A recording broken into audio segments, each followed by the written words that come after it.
весь Таджикистан, все станут гражданами России. Он любит, когда ему преклоняются и подчиняются. Опасная смесь, да, в этом молодом человеке? Устами умоли, вместо учебы болтался по казино, по проституткам. Люди живут очень бедно. Проблема же Таджикистана не в демократии. Иранцы, афганцы, таджики, мы все слушаем одни и те же песни. Если детям будет нечего есть, то, конечно, эту власть они сметут. Тимур, здравствуйте.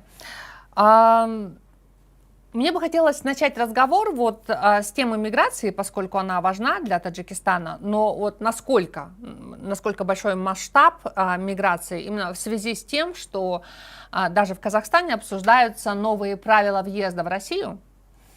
Фактически виза, да, у нас пишут, фактически визу ввели, хотя в России это отрицают, такая формулировка не нравится, но нужна биометрия. Это как-то повлияет на поток миграции? Какие обсуждения в Таджикистане, в ваших пабликах внутренних, что люди говорят? Здравствуйте, Гульнар, здравствуйте, ваши слушатели. Для Таджикистана миграция является жизнеобеспечивающей функцией, частью жизни половины населения. Половина населения, трудоспособного населения, порядка 2 миллионов таджиков, взрослых, находятся в миграции в России. И год от года доля переводов трудовых мигрантов составляет около половины, чуть больше, чуть меньше половины ВВП страны. То есть мигранты кормят страну, мигранты кормят власть. И, собственно, без России часть таджикских мигрантов работает в Казахстане также. Без этих денег, без этой подпитки власть рухнет, и Таджикистану и людям, которые в Таджикистане, придется очень туго. И теперь это снизит поток миграции или нет? Препоны, которые строит российская власть в связи с ростом национализма, нацизма, даже я бы сказал, в связи с войной, в связи с высылками и так далее, в связи с политическими какими-то целями, которые они преследуют, давя на мигрантов, на таджикскую власть через мигрантов. Конечно, уменьшают потоки таджикских мигрантов в Россию. Таджики теперь пытаются найти заработок за пределами СНГ, в Турции, в Корее, в Южной, в странах Европы. Но заменить, или даже, допустим, в арабских странах, но заменить Россию пока некому. Этот рынок пока остается доминирующим и таким большим рынком. Заменить его нечем. То есть зависимость большая, да? Мы как раз интервью я брала предыдущее у Аркадия Дубнова, известного эксперта по Центральной Азии, и он сказал, что на Таджикистан, например, на транзит власти, на политическую ситуацию влияние России более велико, чем на Казахстан, хотя, казалось бы, Таджикистан находится дальше. Потому что там военные базы, да, и миграция большая.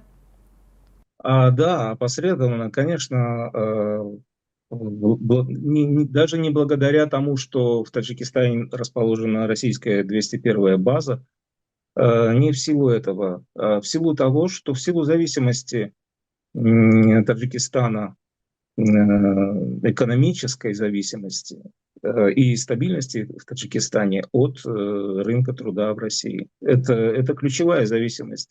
Просто если перекрыть кислород, то этот рынок закрыть для таджиков, то власть Рахмона просто рухнет через месяц. Да? То есть, а какая она, эта власть Рахмона?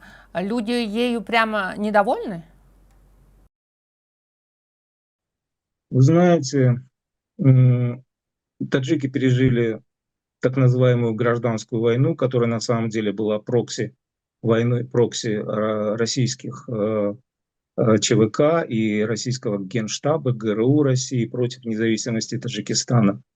И полковник Квачков, русский фашист, известный русский фашист, полковник Квачков, соратник Гиркина и, так сказать, человек, который не скрывает своих фашистских взглядов и декларирует их во многих своих интервью и выступлениях. Он, этот полковник, и собственноручно выбирал как бы фигуру, куклу, которую Россия могла бы посадить на трон в Таджикистане, и он выбрал Эмомали Рахмона. Это 94-й год. Да, так что таджики, пережив эту ужасную войну, когда было убито, истреблено от 100 до 200 тысяч человек, не хотят, конечно, повторения этих ужасных трагических событий, и поэтому готовы терпеть таджики как аскеты, готовы терпеть ради жизни своих детей, внуков, ради мира в своей хибаре любую власть, в том числе и власть Рахмона. Но если детям будет нечего есть, то, конечно, эту власть они сметут.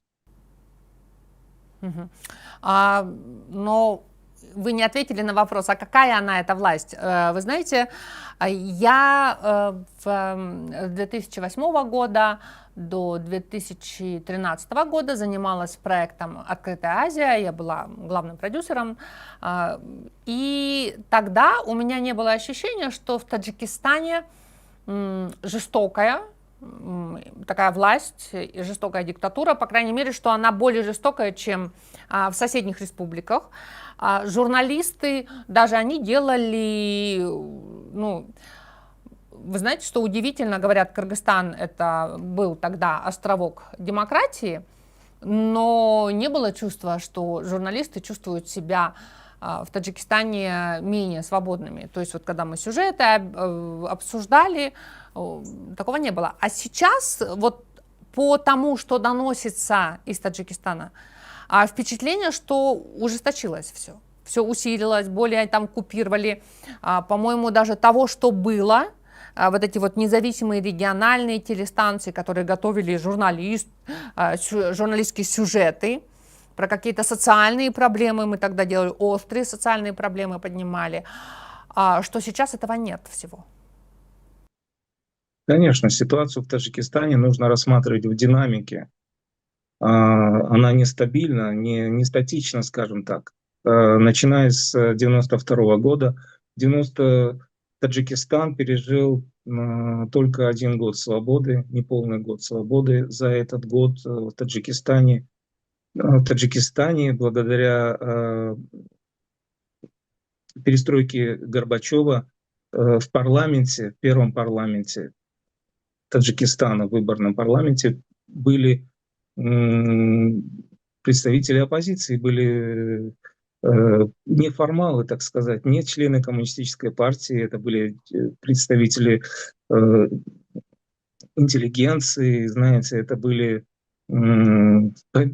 повелители умов, да, вот люди такие, как Тахир Абдуджабор, как Аслидин Сойбназаров. Эти люди представляли чаяние народа на самом деле. И в Таджикистане в 91-м, 92-м, еще до 2000 года еще были эти ростки свободы, демократии и так далее. И просто каток авторитаризма, он шел медленно, но верно, и он закатал под асфальт все. Сейчас журналисты в тюрьмах, сейчас, вот еще недавно за лайки сажали, просто вот я в Таджикистане персона нон-грата и террорист, у меня несколько статей. Как будто террорист-экстремист, создатель террористической организации, призывающий к свержению власти и так далее, и так далее. В общем, несколько статей пожизненных. И ставить мне лайки мои друзья, бывшие. Я слежу, смотрю, вижу, чувствую по, так сказать, динамике, что мне уже не ставят лайки мои бывшие, мои друзья, даже остающиеся в друзьях, а многие уходят из моей френд-ленты, отписываются, перестают быть моими друзьями виртуальными, опасаясь преследований, опасаясь неприятностей на родине. То есть в динамике, если посмотреть, то, что было еще 2 года назад, сегодня уже другая ситуация. Даже 2 года назад было лучше, да? И постоянно ухудшается. А почему? В чем смысл режима Эмомали Рахмона? Режим Эмомали Рахмона – это режим узурпатора, это режим хунты, которая захватила незаконным вооруженным путем, совершил государственный переворот при помощи фашиста Клочкова и его головорезов из спецназа ГРУ. Да, вот это авторитарный режим, который был приведен.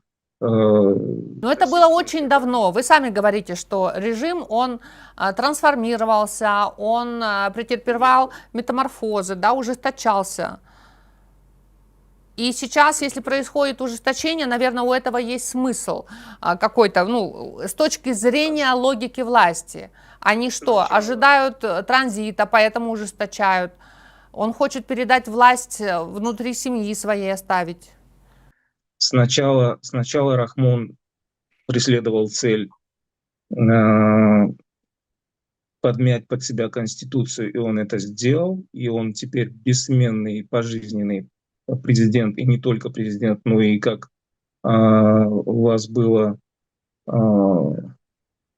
Елбасы, да, значит, вождь нации, Мгм. полномочия которого превышают полномочия президента. Мгм. А теперь Эмомали Рахмон, который строил власть под себя и режим под себя, всю систему, теперь он перестраивает ее под своего сына. И поэтому теперь он зачищает последние остатки тех людей, которые ему кажутся сомнительными, которые способны на какие-то собственные самостоятельные там, мыслительные действия или политические действия. Сейчас вот этих людей он устраняет от власти, и даже просто некоторые оказываются за решеткой. Почему он так боится? Он думает, что они воспротивятся транзиту, или потом, как что сын его слабый, а они будут против него интриговать. В чем его опасение? Ну, конечно, сын Эмомали Рахмона, Рустам Эмомали, не самостоятельная фигура, он не прошел вот эту всю школу, вот эту всю, так сказать, весь путь этой борьбы, не нарастил политических мускул, поэтому, конечно, он очень слаб и уязвим. И внутри семьи существуют огромные противоречия, внутри самого клана Эмомали Рахмона огромные противоречия, и конкуренция, и взаимная ненависть. Поэтому Расскажите подробнее про отношения внутри семьи. Там что-то сестра, руководитель администрации. ну, конечно, у каждого есть свои амбиции, и сестра Узуда Рахмон думала, что она будет преемницей в силу как бы демократических веяний и там, я не знаю, гендерного равноправия и так далее. Она более грамотная, она училась в США, ну, то есть человек, который действительно занимается управлением делами, да, аппарат президента. То есть она находится в процессе, да, внутри работы, внутри аппаратной работы. Это очень важно, да, для политика. В то время как Рустам Эмомали вместо учебы болтался по казино, значит, по проституткам, гонял на автомобиле, значит, ночные гонки совершал и в Москве, и в Таджикистане. Его, так сказать, злые языки считают, что он наркоман, что он наркозависимый, что он нестабильный психически, что он стрелял в своего дядю, что он стрелял в главу ГКНБ Таджикистана, что в Москве я слышал, что они опасаются, что можно ли доверять такому человеку пост президента в Таджикистане, не станет ли это как бы точкой невозврата для потери стабильности, да, для стабильности в Таджикистане, когда начнутся распри внутри семьи, внутри клана, а там есть зятья у Эмомали Рахмона,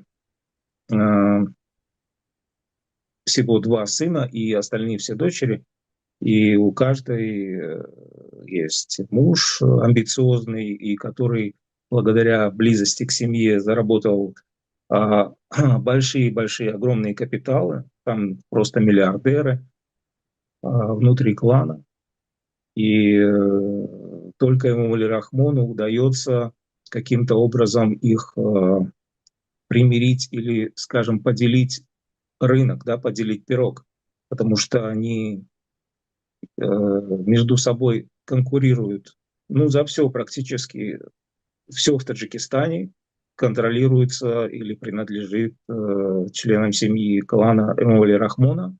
Все поделено: транспорт, лекарства, там электричество, эти горнорудные предприятия, там, я не знаю, ну, все практически, да. Ну, платная дорога принадлежит зятю и дочери Рахмона. Поэтому, в общем, эти ребята и зятья, они, конечно, спуску никому не дадут. И в том числе и Рустаму Эмомали. Ну, Они просто, они считают, что они заработали деньги своим умом, несмотря на близость к Эмомали Рахмону, так сказать, вождю нации. Они нарастили серьезные политические мускулы и финансовые мускулы, в то время как Рустам Эмомали был просто так выставочной фигурой, чем занимался чем угодно, только не политикой. Он, видно по некоторым кадрам видео и так далее, что ему скучно. Это не его. Он во время заседаний сидит с отсутствующим видом. Человек, человек может быть какого-то романтического склада, но политика это не его, это его не цепляет. Но в то же время отмечают, что у него властный характер, властный, и он любит, когда ему преклоняются и подчиняются. Ну и, видимо, поэтому он и стрелял и в дядю, и председателя ГКНБ. а эти истории действительно были, что он в них стрелял? Ну, во всяком случае, официальные, конечно, источники об этом никогда не сообщали, но народу рот не закроешь. Мгм. Ну, опасная смесь, да, в этом молодом человеке тогда.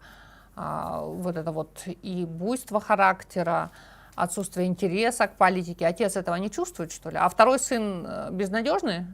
Совсем еще более безнадежный? Нет, второй пока о втором мало что известно, он совсем молодой. Ну вот Рустем Эмомали, он был недавно в Москве, вы знаете, да? Он встречался там на очень высоком уровне, его принимали, и, как считается, это были смотрины преемника. И вот Аркадий Дубнов, политолог, с которым мы провели интервью, он заметил, что не дали ни одного синхрона высказывания этого Рустема, этого молодого человека. сына президента Таджикистана. Это о чем говорит? Он, ну, скажем так, у него когнитивные способности снижены, что он не может говорить.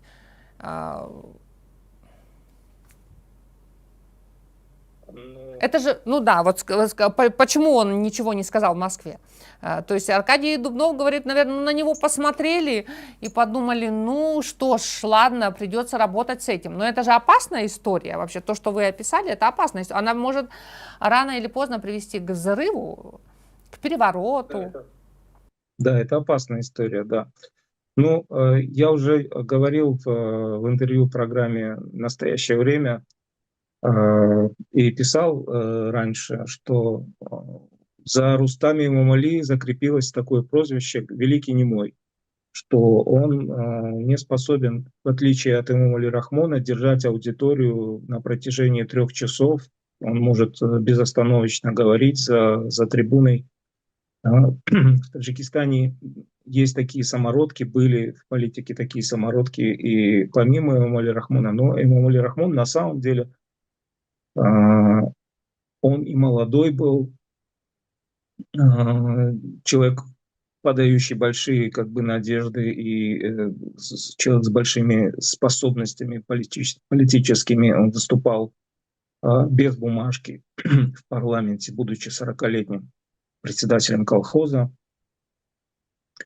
И, ну, всесторонне, скажем, политически одаренный человек, да, который без этих талантов он не смог бы удержаться у власти такое продолжительное время.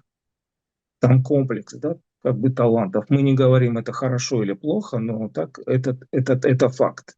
Чего, как бы, как говорится, природа отдыхает на детях, чего мы не замечаем у Рустама Эмомали, и он не оратор.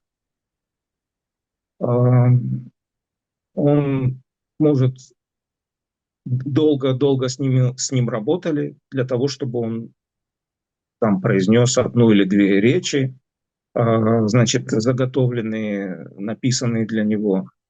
То есть это человек, который его это не цепляет. Он не оратор, он по-таджикски он говорит лучше, конечно, я думаю, чем по-русски. И поэтому, и даже если он не очень-то уверен в свободном, так сказать, выступлении перед людьми на своем родном языке, на таджикском, то тем более, я думаю, на русском ему было сложновато, я думаю, на таком уровне, встречаясь с Путиным, говорить на камеру. Я думаю, видимо, поэтому дали такой синхрон немой. Великий немой подтвердил свое реноме. А почему сестра, более талантливая, которая училась в США, это Азода, да?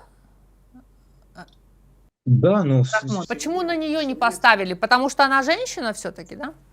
В семье все разные, да, в Таджикистане все-таки, Таджикистан патриархальная страна, и Эмомали Рахмон, видимо,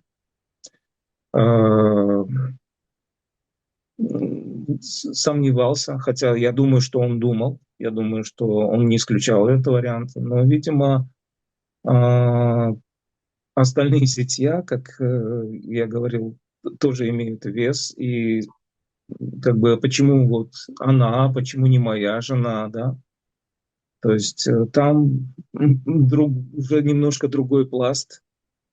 Тут много, конечно, переплелось. И, конечно, возникли трения большие между Рустамом и Озодой в то время, когда еще не было точно определено самим Эмомали Рахмоном, на кого из них он поставит. То есть Рустам, при том, что у него нет интереса к политике, он претендовал, да? То есть это не было против его воли? Нет, конечно, Рустам мечтает о власти, Да. хочет власти, но одно дело мечтать, другое дело уметь. Да, и заниматься политикой, да, то есть не просто властвовать, там, приказы отдавать, а ну, работать, да. Ну, конечно. А есть риск того, что когда уже вот, ну, папы не будет, да, это большая-большая семья с амбициозными дочерями, зятьями, а там и внуки вырастут, что как раз-таки, зачищая, не зачищая позицию, но конфликт произойдет внутри, изнутри даже. Ну, конечно, тут, во-первых, зачищая оппозицию, ты расширяешь круг недовольства. Чем больше ты давишь и угнетаешь людей, тем шире поля протеста, да, а, социального протеста. То есть, если возникнет какой-то всплеск в одном месте, то на него все это поле отреагирует, потому что оно все это поле было как бы ранено, да, ущемлено, у всего поля это откликнется. И если что-то произойдет вверху, то это, конечно, 100% откликнется внизу, да. А, а вверху, а, если Эмомали Рахмон, который держит власть в ручном управлении, перестанет контролировать ситуацию, то представить сложно вообще. Боюсь даже представить, что будет происходить в верхах. А что там другие элиты? Ну, на семье же все-таки не кончается, да? Все, есть другие какие-то там олигархи, бизнесмены, сильные политические кланы. Что они об этом всем думают? Они все встроены, М. они как бы субъекты. А, Клан делится на э, как бы ветви, и эти так называемые уже олигархов нет, кроме представителей клана.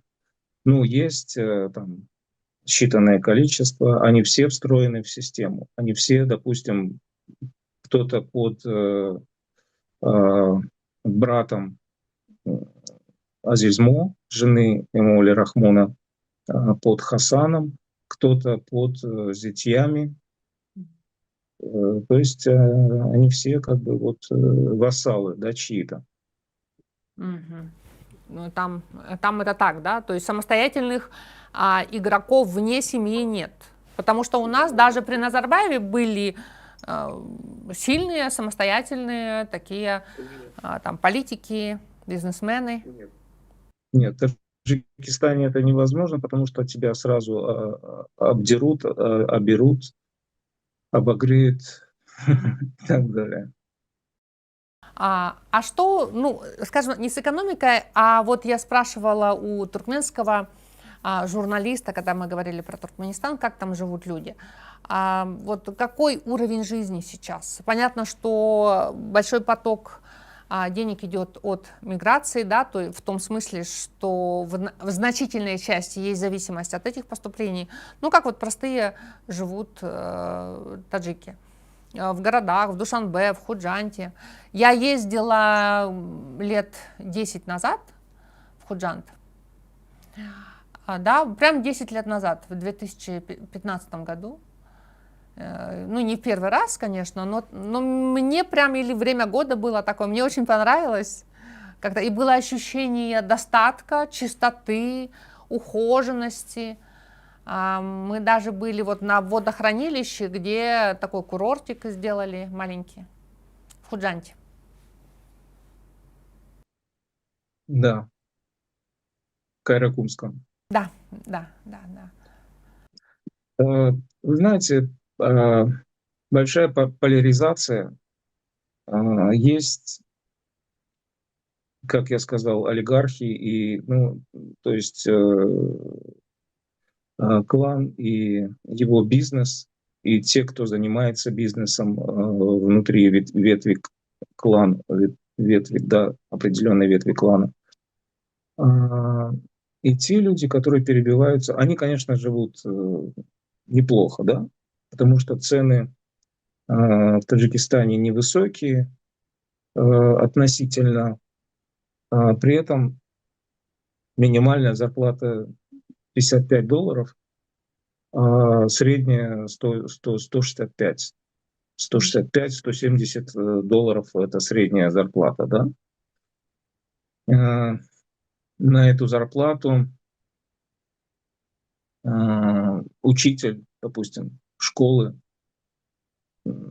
один раз может пойти на базар. Мгм. Вот. Больше ничего он не может сделать. Потому что, с одной стороны, растут зарплаты немножко, с другой стороны, хотя вот сейчас стагнация идет уже 4 года, практически не растет ни экономика, ни зарплаты, а с другой стороны растет инфляция.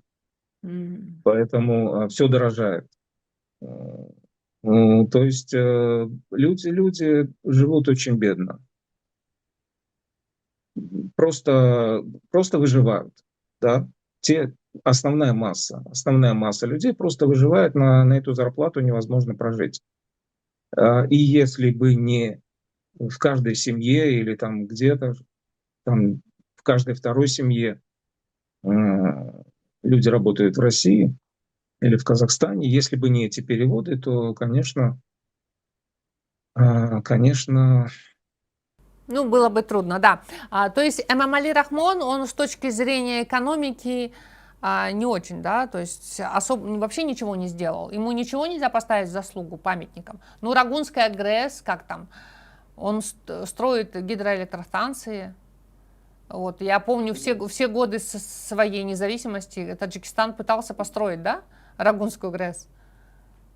да, дай бог ему, Али Рахмону, еще 60 лет жизни, он будет все эти 60 лет продолжать строить Рагунскую ГЭС и клянчить по всему миру деньги на Рагунскую ГЭС, и каждый раз, с каждым годом будет объявлено, будет объявляться, что стоимость Рагунской ГЭС повышается еще на несколько миллиардов долларов. Э, Чем дольше ее строят, тем дороже она становится с каждым годом. И каким-то образом оказывается, что некому работать на этой Рагунской ГЭС. Там недостаток 15 тысяч рабочих рук на Рагунской ГЭС, при том, что это основная стройка, да, стройка века Эмомали Рахмона. Дай бог ему 100 лет жизни, значит, это будет стройка века продолжаться. Но люди бегут оттуда, потому что им не платят, потому что воруют. На этой Рагунской ГЭС наварилась вся семья, все стали миллиардерами, в том числе, значит, на этом. И похоже, что э, уже и соседи не очень-то хотят, хотя одно время была договоренность уже с соседями, с Узбекистаном, там, с Казахстаном, что они не будут против строительства Рагунской ГЭС как большого водозабора, но теперь уже вновь появляются голоса о том, что Рагунская ГЭС окажет катастрофическое влияние на экологию, на, так сказать, на недостачу воды, на опустынивание, засоление и так далее, низменности в нижнем течении Амударьи. То есть Эмомали Рахмону нечем похвалиться за эти 33 года его власти в Таджикистане, и он не очень старается, ему выгодно.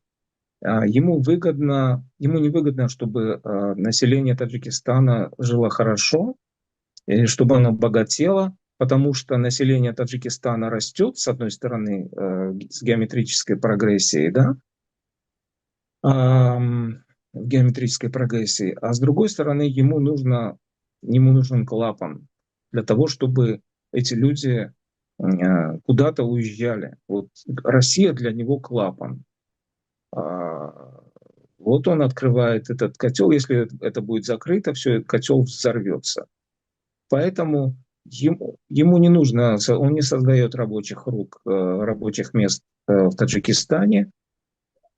Они уезжают в Россию, остаются в России ежедневно. Более 1000 человек, граждан Таджикистана, принимают российское гражданство. За год более 300 000 граждан Таджикистана принимают российское гражданство. За вот эти, вот, допустим, 30 лет все население если он будет оставаться у руля, он или Рустам Имамали, я не знаю, весь Таджикистан просто все станут гражданами России. Вот такая ситуация. Понимаете, если нет электричества, а в Таджикистане по полгода у людей на 75% территории Таджикистана нет электричества зимой, осенью и зимой. И там, значит, невозможно создавать бизнес, потому что нет холодильников, нет света, ты не можешь ни станки запустить, ни холодильники. Понимаете, вот много лет писалось, и я сам писал, что без электричества мы не можем создавать даже овощехранилище, да, или фруктов-хранилище, и перерабатывать продукцию, чтобы вот эти вот овощи, фрукты продавать, консервировать и продавать за границу, да, сохранять вообще их в свежем состоянии, потому что это все погибает, да. Но ничего не сделано, ничего не делается. Люди, нет ни фабрик, ни малых каких-то предприятий, ничего этого не может существовать без электричества. Электричество, бывают перебои даже в столице зимой. Люди понастроили эти высотки, лифты не работают, канализация не работает. Вы понимаете? В новостройках. Потому что нет электричества. Вот такое вот хозяйствование. Вот такой вот лидер. А вот вы постоянно говорите при Эмомали Рахмоне, но скажите, а у другого человека на посту президента, даже более либерального, будут возможности? Ведь Таджикистан, он и в Советском Союзе, это была одна из самых бедных республик, которая считается, что за советский период, в общем-то, она не перешла в индустриализацию. То есть, да, большинство советских республик, они делятся на тех, кто прошел этап индустриализации, и те, кто до этого не дошел, не успел. Вот Таджикистан, он не дошел. При этом я еще, когда работала на Открытой Азии, я обратила внимание, что иногда это вызывает ужасный хейт, когда я просто хочу об этом порассуждать. Таджикистану ничего не оставили Советский Союз, когда делил карты. Почему-то исконные земли Таджикистана он забрал, все долины, оставил вам только горы. То есть я к тому, что только ли политический режим тут виноват, только ли Эмомали Рахмон, он такой вот сидит, семью свою обогатил и ничего не делает. А может, другой придет и тоже не будет знать, что делать. Вы знаете, был такой вот, я упоминал, Тахир Абдуджабор, был такой экономист и член парламента, лидер национального движения Ростохез, Возрождение. Он работал в Академии наук. У него огромный труд по экономике, по развитию Таджикистана. И в Таджикистане есть светлые умы, и были желающие, и были люди, способные воплотить эти экономические идеи и предложения, это видение, да, развития. Но этих людей уничтожили.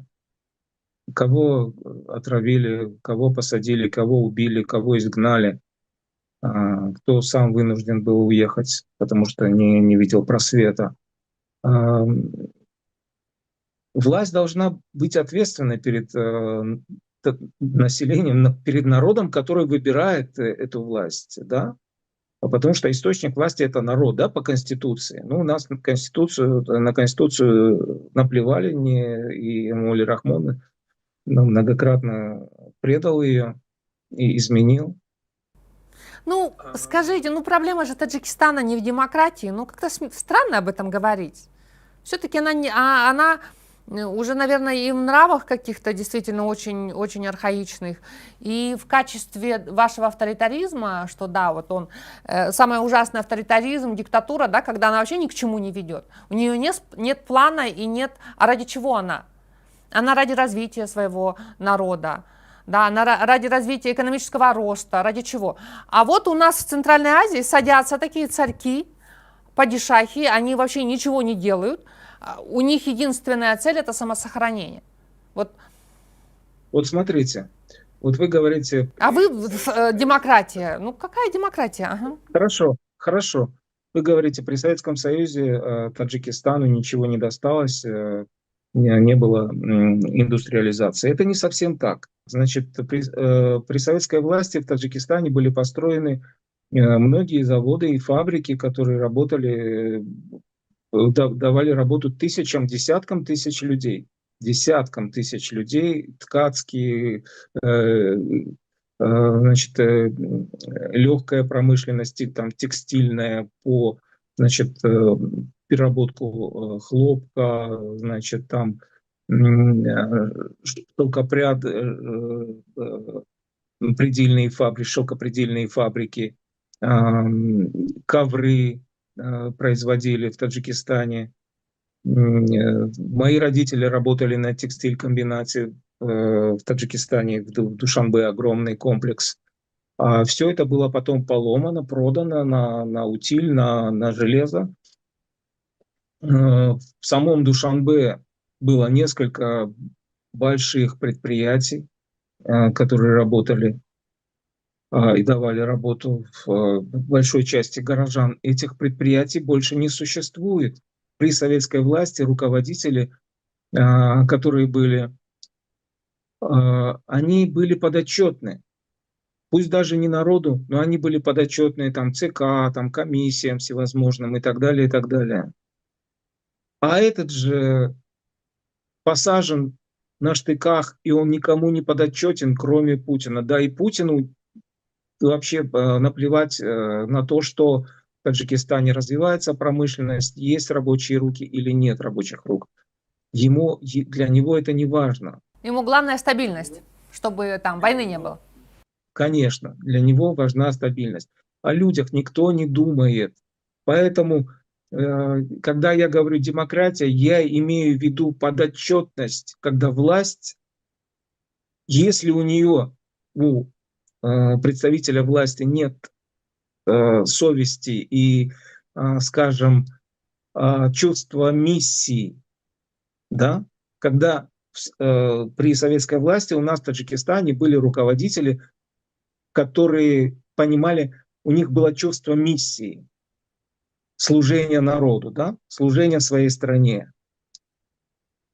У этого человека нет этого чувства. У этого человека главное это обогащение, личное обогащение и власть, личная власть и власть, передача власти по наследству. Если бы он хотел, он бы давно построил Рагунскую ГЭС, другие ГЭС, обеспечил бы Таджикистан электричеством, создал бы условия для роста промышленности, маленькой, мелкой, средней промышленности. Допустим, мы не говорим о крупной промышленности, но эти люди, эти вот мелкие ячейки, они давали бы жизнь, они запускали бы кровь, да, в организме. А сейчас просто застой, ничего не работает.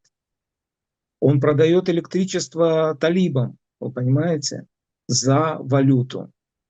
Вот при том, что в Таджикистане дефицит электричества, он продает электричество талибам за валюту. Эти деньги не идут в бюджет, а идут, значит, напрямую на его счета в офшорах.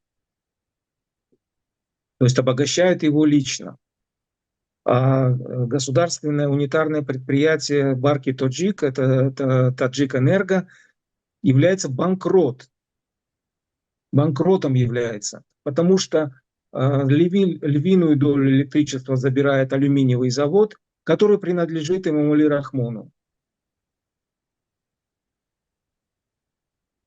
Понимаете? Алюминиевый завод якобы, Барки Тоджик говорит, что алюминиевый завод не платит за электричество, а это 30% или там, я не знаю, 40% электричества, вырабатываемого в Таджикистане, якобы алюминиевый завод не платит не оплачивает электричество потребляемое. Это говорит Барки Тоджик. Алюминиевый завод отрицает это. Но это две руки одного и того же тела. Это алюминиевый завод, им владеет Эмомали Рахмон, а Таджик Энерго принадлежит Эмомали Рахмону в качестве главы государства. Как он же глава и правительства.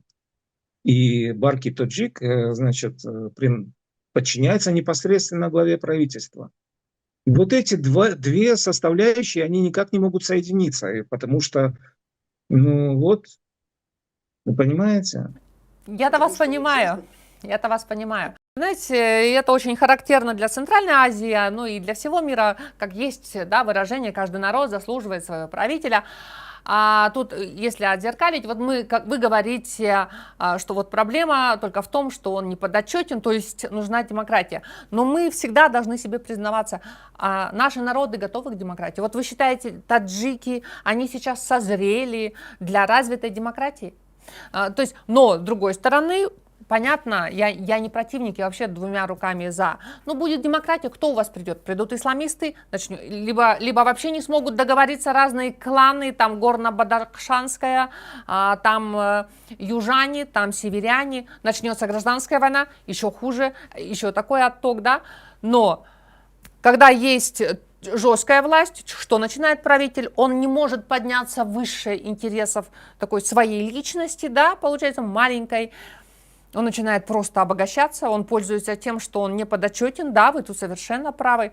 Это круг, как мы из него выберемся, только подняв уровень образования народа, да? Порочный круг, да. Либо какое-то везение, такая судьба, звезда, но это тоже на одного правителя, когда приходит какой-то просвещенный, даже диктатор просвещенный, да, который, да, я все возьму вот так, никто не пикнет, но у нас будет диктатура развития.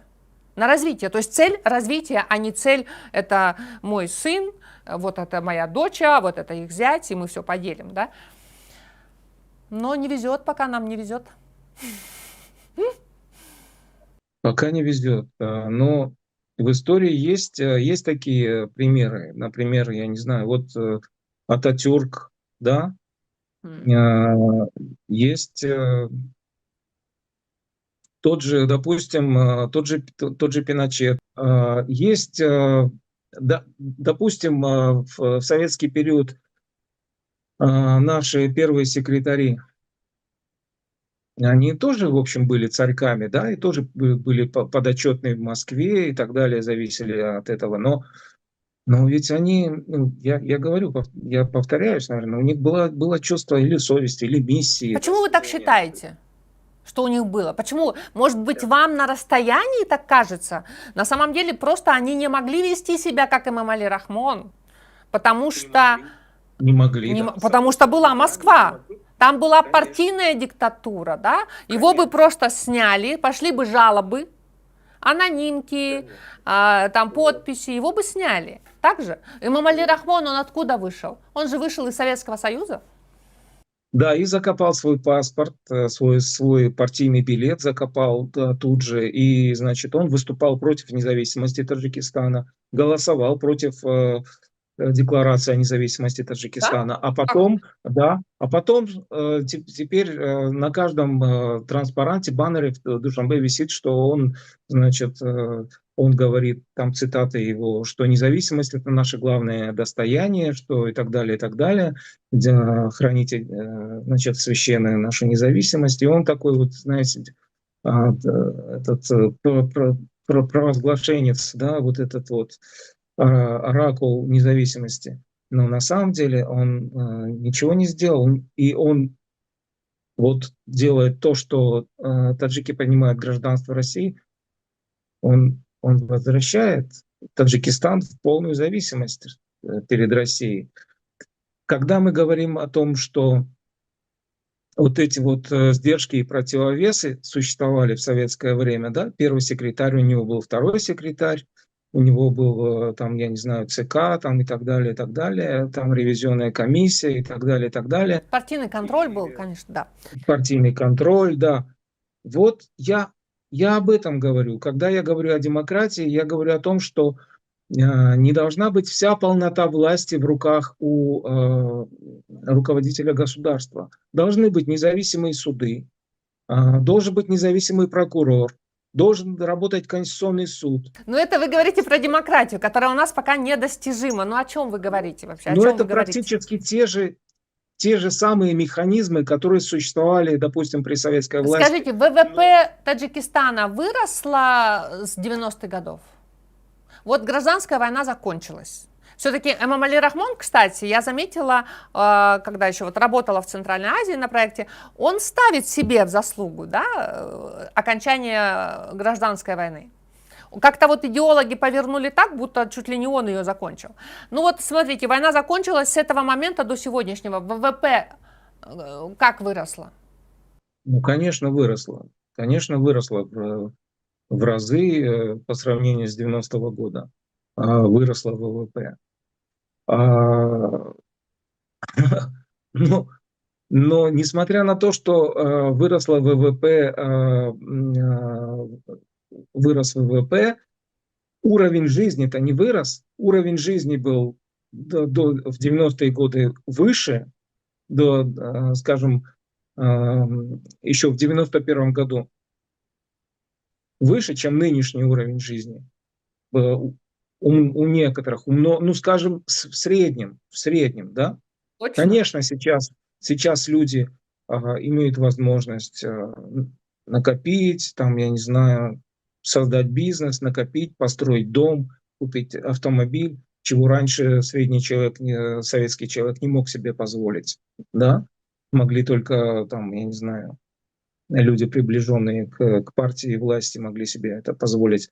Сейчас, конечно, больше возможностей. Да, ВВП вырос, но, собственно, заработали рыночные механизмы. Тут ничего не скажешь. Но это не заслуга Эмомали Рахмона.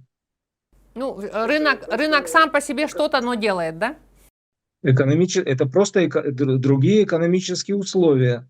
Да, ну, ты просто, допустим, два горшка у тебя, да, в одном один горшок, у тебя там аэрация там, и так далее, ты удобряешь, лечишь это растение и так далее, стимулируешь.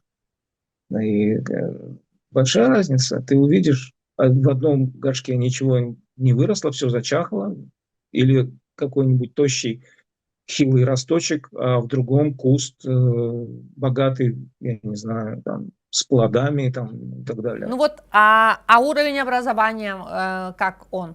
Вот в Советском Союзе был, вы, наверное, имеете, да, представление об уровне образования в Таджикистане в советское время. Сейчас насколько он соответствует, или он стал еще там выше, ваши едут куда-то учиться, приезжают, более продвинутые стали, или уровень образования упал? Поляризация очень высокая теперь. Если раньше была поляризация в уровне образования между городом и деревней, между Кишлаком и Душанбе, при том, что в Кишлаках был свет, и в школах был свет, сейчас в Кишлаках в школах света нет, да, но полгода. И раньше, допустим, один преподаватель в отдаленном каком-нибудь кишлаке преподавал 2 предмета, 3 предмета. Сейчас один преподаватель преподает 5 предметов: и физику, и физкультуру, и рисование, там, и черчение. И вообще, если есть эти предметы, такие как черчение и физика, иногда и нету просто в школе. Нет специалистов и нет предметов. И уровень образования очень упал. С другой, в среднем, да, вот скажем, по пласту, да, потому что значительная часть населения живет не в не в городах, а в селах, да, Мгм. в кишлаках. Но теперь все же устремились в города, потому что нет света, зимой это тяжело, болеют люди, тяжело просто. И Конечно. нет работы. И нет работы. И если раньше хлопок был, люди как-то могли зарабатывать, сейчас э, людям, в общем, очень сложно, стало значительно сложнее выживать в селах. Поэтому люди едут в города. Но уровень образования, конечно, поляризация выросла между элитными какими-то колледжами, которые в Душанбе есть, Есть, да? да, между, да. Но даже средний, даже в этих, скажем, в университете сейчас, в пединституте, уровень преподавательских кадров значительно упал по сравнению с тем, который был М. в Советском Союзе, потому что постоянно идет утечка мозгов из Таджикистана. И уезжают, в общем, самые грамотные, самые востребованные, те, которые могут себя реализовать за пределами Таджикистана в других лучших условиях. Поэтому, конечно, уровень образования упал тоже. Но а, ну, мы смеемся просто взять вывески, да, вот эти вот рекламные вывески в Душанбе, написанные неграмотно, на таджикском неграмотно написано, на русском неграмотно написано, с ошибками и на таджикском, и на русском. Да. М. И люди выкладывают вот в Фейсбуке, вот мой френд-лист из френд-ленты прислал вчера, опубликовал пост, там, значит, меню с ошибками, да, Мгм. На и таджикском? и на русском, и на таджикском. Да. М. А у вас, кстати, если говорить про письмо, одно время велись дискуссии, возвращаться старый шрифт или нет. Вообще вот в Советском Союзе это же я почему, у меня к Таджикистану какое-то особое отношение, когда я начала как-то вот эту историю знать, я считаю, что как-то обидели, несправедливо поступили с землей Таджикистана, несправедливо с языком, потому что у вас же древнейшая была письменность. И таджикский, да, язык, это же, ну как, это древний, это персидский, собственно, язык. И у вас этот шрифт, его поменяли на кириллицу, что-то сломали вековую просто вот эту историю зачем-то. Одно дело, если вы создаете новый шрифт, ну, письменность фактически вы создаете для языка, да. То есть сейчас вы собираетесь с кириллицы уходить на фарси, или уже эти разговоры вообще окончательно сказали нет? А, Значит, сначала нам отменили персидскую вязь, персидский ключ в 20-х годах и ввели латиницу. Мои родители переучивались дважды. Значит, мама мне рассказывала, и папа рассказывал, что они начинали учиться на персидской вязи, потом, значит, на латиницу перешли, потом быстренько и латиницу отменили и ввели кириллицу. То есть, в общем, поколение такое недоученное ни там, ни сям и так далее. А, Папа мой рассказывал, мой папа из-под Бухары, из бухарских, а, что в Бухаре просто жгли целые горы книг, советская власть изымала у людей под страхом расстрела и расстреливали, и ссылали за обнаружение книг на персидской вязи. Там мог быть Фердауси, Рудаки, Хаям, но ведь красноармейцы не умели читать все они. Значит, они видят персидская вязь, значит, это исламская литература. Это как сейчас в России находят Коран и говорят, это экстремистская террористическая литература.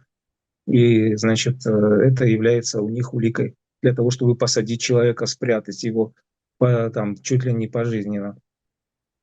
Значит, вот диалог по поводу возвращения персидской вязи идет среди интеллигенции. Интеллигенция за, в основном власть против. Потому что власть опасается, власть и Москва против, ну, власть, конечно, Эмомали Рахмон, московский ставленник, и Москва никогда не позволит перейти, пока Эмомали Рахмон и пока Таджикистан зависит от России, от Москвы, Москва не позволит, скажем, или будет против категорически выступать против возвращения таджиков к персидской вязи, что соединит вновь воссоединит таджиков и афганцев и иранцев в одно культурное пространство и вернет таджикам ключ от сокровищницы литературы, тысячелетней литературы, и литературы, и философии, и там Атар, там Хайям, Фердауси, там Дакики, там Газали, Руми и так далее, там Фараби, там Бируни, значит, Аль-Харизми, тот, кто открыл алгоритм, да, основатель алгебры, и Бируни, великий химик, да. Ну, то есть, с одной стороны, а власть боится того, что возвращение к персидскому ключу станет как бы стимулом для исламского возрождения, да? Они боятся исламского фактора. Ну, то есть, понимаете, ну, волков боятся в лес не ходить, поэтому что, значит, сидеть и вот так вот быть оторванными, потому что таджики не знают, ну, понимают современные таджики, любого мигранта в Москве или где бы то ни было, вы можете спросить, и он вам прочитает наизусть Рубаи Хаяма или там цитату из Шахнаме Фердауси, которая написана 1000 лет назад. Серьезно, прочитает? Да, да, да. Это тот же язык. Он практически, литературный язык не изменился. Нет, да, конечно же, он не мог измениться, потому что это единый, но ваши вот таджики простые, они прям, это до сих пор у вас настолько вот в культурном коде, что все знают, да, это? У любого таджика остановите на улице, скажите: Хаяма знаешь, прочитай Хаяма, он вам прочитает Хаяма. Именно на таком языке, на оригинале. На оригинале, конечно. На своем родном языке. Да, ну это круто, да. Но Аль-Фараби казахи считают своим. Но потому что он же родился в Атаре тут, а он писал на персидском, да? Да, конечно, Фараби, да. На персидском, не на арабском? И на арабском, и на персидском. Ну, Хаям-то точно, да, ну, Фердауси, он как таджик, да? Хотя тогда же не было таджик, иранец, то есть там иначе как-то складывалось. Ну? Иранцы называют себя таджиками. А почему тогда, вы шииты или сунниты? В Таджикистане есть и шииты, и сунниты. Почему-то, а иранцы, они все шииты. Как так получилось? И афганцы сунниты. Ну, афганцы не все сунниты, там тоже есть шииты. И в Иране есть сунниты тоже. Ну, там все же государственное такое основополагающее, это шииты. Ну, да, преобладает. А вы чувствуете вообще, современные таджики чувствуют культурную, ну, как историческую общность? То есть они считают себя одним народом? Сейчас это опасно звучит, да, это когда, или там даже братским народом. Ну вот после войны в Украине такие выражения, как братский народ, он звучит опасно. Но все же я не могу найти быстро подходящее другое слово, терминологию. Но вот таджики себя чувствуют в большей степени причастными к этой культуре, к иранцам, к Афгану, нежели вот последние там 70-100 лет, да, нежели к вот там России, Центральной Азии и к этому всему. Ага. Ну, конечно,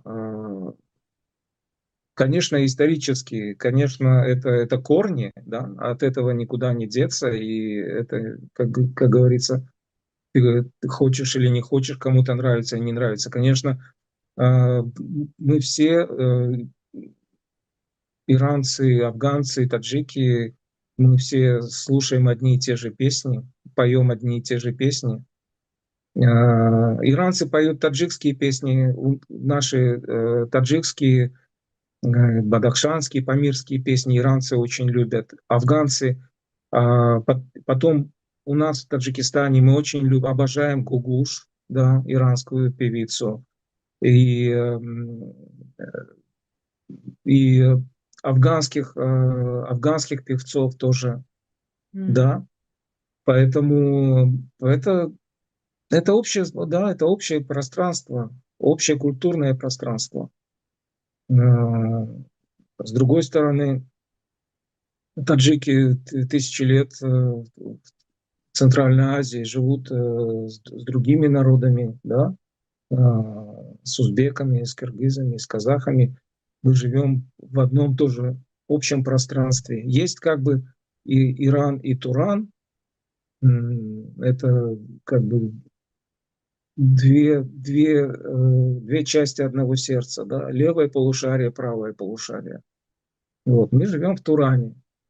Туран это от Тура, это не от того, что там в Центральной Азии тюрки, а это тоже как бы часть Ирана, да, потому что это все было тоже иранское пространство, это в Авесте, Ариана Ваэджа, иранский простор назывался, который до Сибири, до Байкала простирался и до Дуная, да.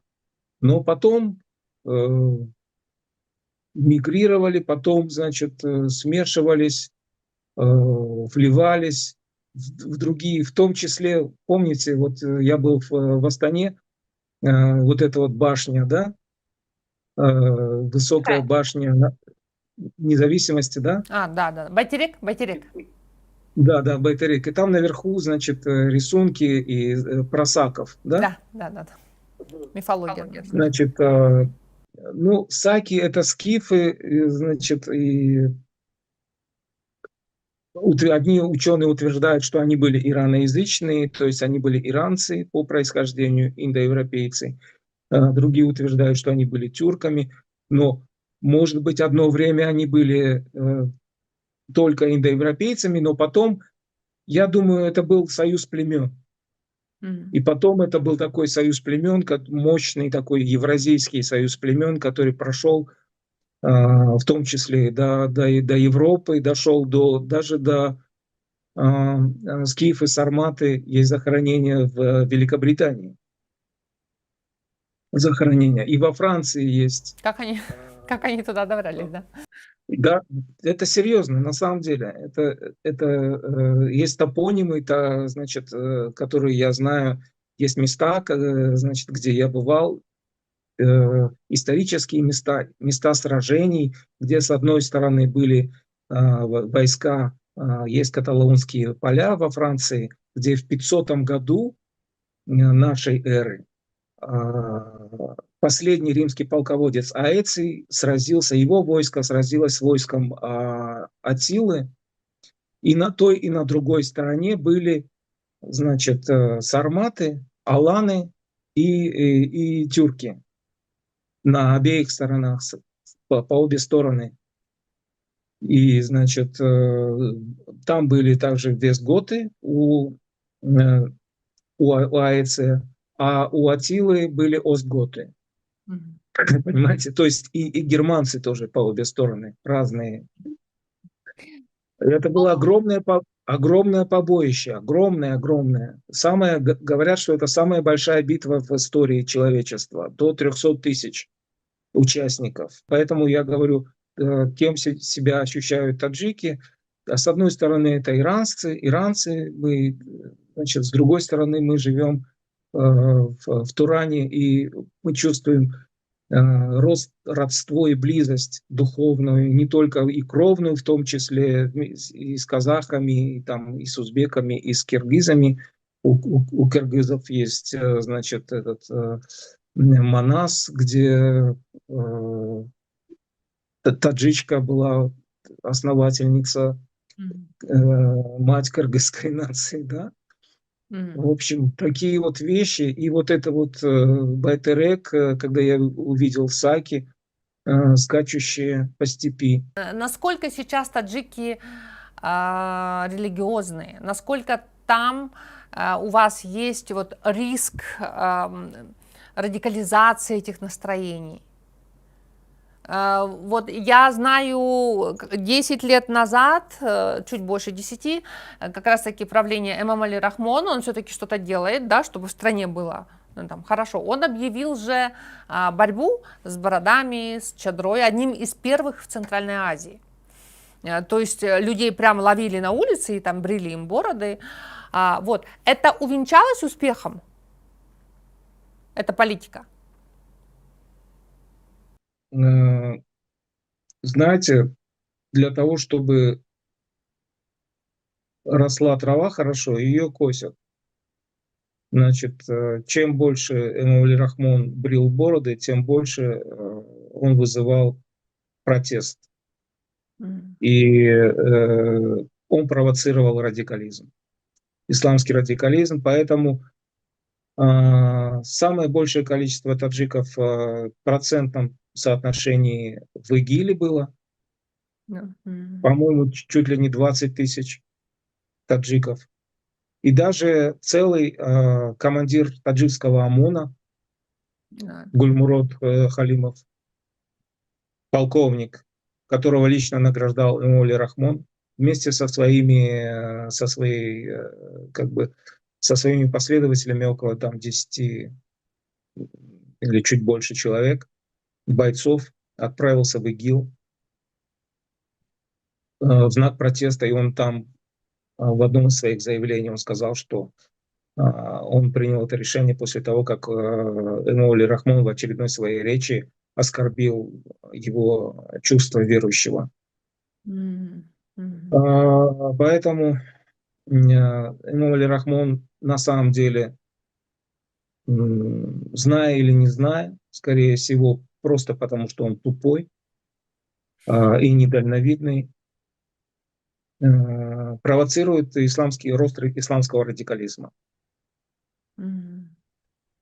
Потому что он закатал под асфальт легальную исламскую парламентскую партию, умеренную, партию исламского возрождения Таджикистана, и арестовал все ее руководство.